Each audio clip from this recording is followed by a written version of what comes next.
केंद्र सरकार ने आतंकवाद के मुद्दे पर पाकिस्तान की घेराबंदी करने और वैश्विक मंच पर उसे बेनकाब करने के लिए बड़ा कूटनीतिक कदम उठाया है, जिसके तहत 7 सर्वदलीय प्रतिनिधि मंडलों को विश्व के प्रमुख देशों में भेजने का फैसला किया गया है, जो ऑपरेशन सिंदूर की जरूरत और बारीकी समझाएगा। इसका नेतृत्व बीजेपी सांसद रविशंकर प्रसाद, कांग्रेस सांसद शशि थरूर, जेडीयू के कार्यकारी अध्यक्ष और सांसद संजय झा, शिवसेना सांसद श्रीकांत शिंदे, एनसीपी सांसद सुप्रिया सुले, डीएमके सांसद कनी मुजी और बीजेपी सांसद बैजनाथ करेंगे, जो पाकिस्तान को यूएनएससी में बेनकाब करेंगे। इसी मामले को लेकर वरिष्ठ वकील और राज्यसभा सांसद कपिल सिब्बल ने कहा कि उन्होंने प्रतिनिधि मंडल की मांग लगातार की थी और आज उनकी मांग को मान लिया गया है। देखिए उन्होंने और क्या कुछ कहा। मुझे याद है 26/11 के बाद प्रधानमंत्री जी डॉक्टर मनमोहन सिंह जी ने फैसला किया कि अब हमें एक ऐसा कदम उठाना चाहिए जिससे विश्व को साबित हो जाए कि पाकिस्तान एक टेररिस्ट स्टेट भी है और वहां आतंकवादी पैदा किए जाते हैं। तो और साथ साथ ये भी बताएंगे कि किस तरह से किस बेरहमी के साथ उन्होंने मुंबई पे हमला किया। ये तथ्य जो हमारे पास थे हमने इकट्ठा किए, डॉक्यूमेंटेशन किया और इसके बाद अलग अलग डेलीगेशंस देशों में गई, यूएस, यूरोप, हर जगह। मैं लीडर ऑफ डेलीगेशन बना फॉर द अफ्रीकन कॉन्टिनेंट। तो कई देशों, मैं अफ्रीका के कई देशों में गया, नाइजीरिया गया, साउथ अफ्रीका गया, केनिया गया, कई देशों में गया और वहां के विदेश मंत्री, पार्लियामेंटेरियंस सभी को हमने संबोधित किया और बताया कि किस तरह से पाकिस्तान आतंकवाद के द्वारा हिंदुस्तान पे हमला करता है और फिर कहता है कि हमें, और फिर पाकिस्तान कहता है कि हमें कोई लेना देना नहीं है। अब ये तो साफ जाहिर हो गया कि अजमल वहीं से आया था, दस्तावेज भी सब साबित हो गए। तो निश्चित रूप से ये एक वातावरण पैदा हुआ विश्व में जिसका आज भी हमें फायदा मिल रहा है। वो वातावरण पैदा हुआ कि पाकिस्तान एक ऐसा देश है which is a factory which produces terrorists, जो आतंकवादी पैदा करते हैं।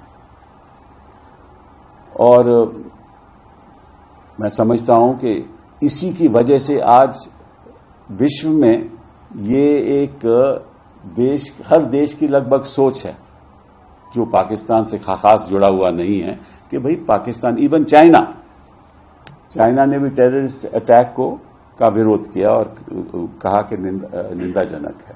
तो सभी जानते हैं कि पाकिस्तान के द्वारा ये होता है।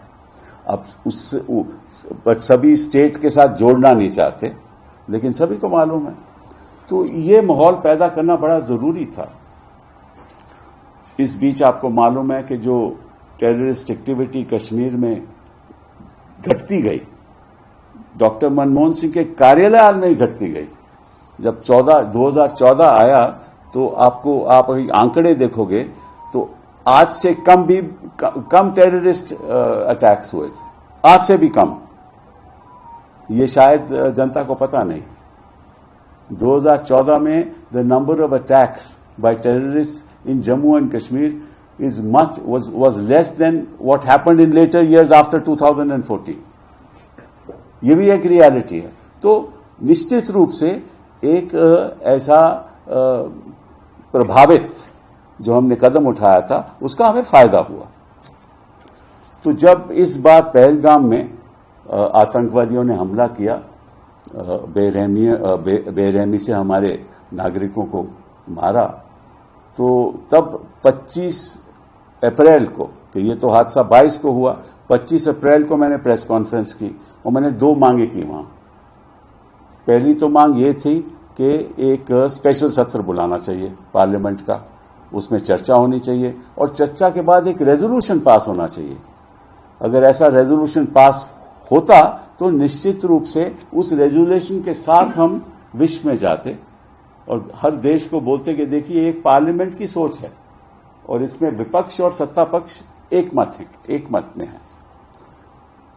और दूसरी मांग जो मैंने की कि एक ऑल पार्टी डेलीगेशन जाना चाहिए।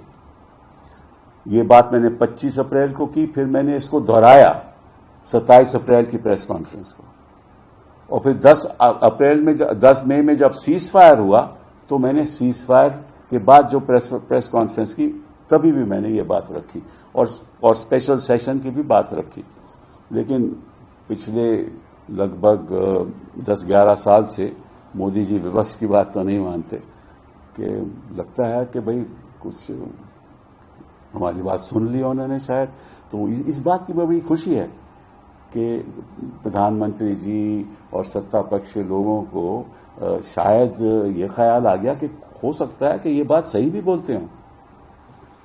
और हम तो यही कहते हैं कि हमारी बात अगर सुन लोगे तो शायद हम कई काम इकट्ठा होकर कर सकते हैं कूटनीति के अंतर्गत, डोमेस्टिक पॉलिसीज में, क्योंकि हम भी चाहते हैं कि भारत एक ऐसा देश बने जो एक पावरफुल, स्ट्रांग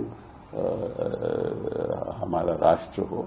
तो कोई हरज नहीं होता विपक्ष की बात सुनने का। लेकिन मैं अब मुबारकबाद देना चाहता हूं सत्ता पक्ष के लोगों को कि उन्होंने हमारी बात सुनी और एक ऑल पार्टी डेलीगेशन गया। उस समय भी ऑल पार्टी डेलीगेशन था, तो ये बड़ी खुशी की बात है। लेकिन सर इसमें कई नाम सामने आ रहे हैं सरकार की तरफ से। पार्टियों ने आपत्ति जताया है कि ये पार्टी तय करेगी किस पार्टी को अपने किस रिप्रेजेंटेटिव को डेलीगेशन में देना है। शशि थरूर का नाम सरकार की तरफ से आया, लेकिन कांग्रेस पार्टी डिनाइंग मोड में है उनके नाम पर। देखिए ऐसा इस डिबेट में मैं पढ़ना नहीं चाहता। अगर फैसला हो गया कि ऑल पार्टी डेलीगेशन जाएगी तो वो फैसले के साथ जो भी प्रोसीजर अडॉप्ट होगा वो होगा। उसके बारे में मैं एक टिप्पणी नहीं करना चाहता। हम तो चाहते हैं कि ऑल पार्टी डेलीगेशन में कौन जाएगा कौन नहीं जाएगा, कौन कहेगा कि लीडर ऑफ डेलीगेशन ये होगा या वो होगा, ये इसके बारे में मैं टिप्पणी नहीं करना चाहता। वो तो राजनीतिक दलों की बात है। लेकिन जैसा आपने कहा कि 26/11 के बाद एक सर्वदलीय प्रतिनिधिमंडल बनाया गया था, सभी अलग अलग देशों में गए थे। हाँ।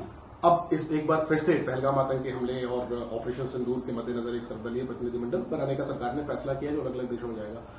ये कौन तय करेगा? क्या आपको लगता है कि सरकार बेटर पोजीशन में है कि वो सर्वदलीय प्रतिनिधिमंडल गठित करे, या नहीं, उस समय दल है वो तय करेंगे? नहीं, उस समय डॉक्टर मनमोहन सिंह ने यही कहा था कि भाई आप अपने बताइए कौन डेलीगेशन में इंक्लूड करना चाहते। तो वो जो अनुमति थी वो दलों की थी कि भाई कौन कौन जाएगा आपकी तरफ से, वो तय करते थे। हाँ, हमारी सरकार ने कभी ऐसा नहीं कहा कि नहीं यही जाएगा और ये नहीं जाएगा।